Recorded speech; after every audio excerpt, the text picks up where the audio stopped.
आज ठाणे मतदारसंघाचे आपल्याकडे दोन ACs आहेत, ऐरोली आणि बेलापूर।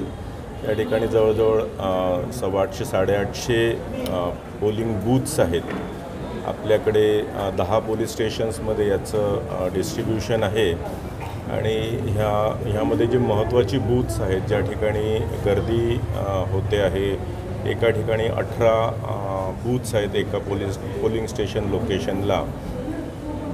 काही स्लम्समध्ये काही बूथ्स आहेत, अडीअडचणीच्या ठिकाणी आहेत, तर त्या ठिकाणी आज सर्वच भेटी दिलेल्या आहेत आणि बंदोबस्त चोख असल्याबद्दलची खात्री केलेली आहे। टेक्निकल काही अडचणी असू शकतात, पण अदरवाईज कुठेही लॉ अँड ऑर्डरचा कुठेही इश्यू आलेला दिसत नाही आहे।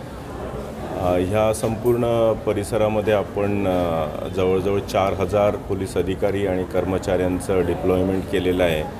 याशिवाय 800 होमगार्ड्ससुद्धा आपल्या मदतीला आहेत आणि 6 कंपन्या आर्म्ड पोलीसच्या, ज्याच्यामध्ये केरला, कर्नाटका, RPF आणि आपली SRPF अशा 6 कंपन्यासुद्धा आपण ह्या ठिकाणी डिप्लॉय केलेल्या आहेत।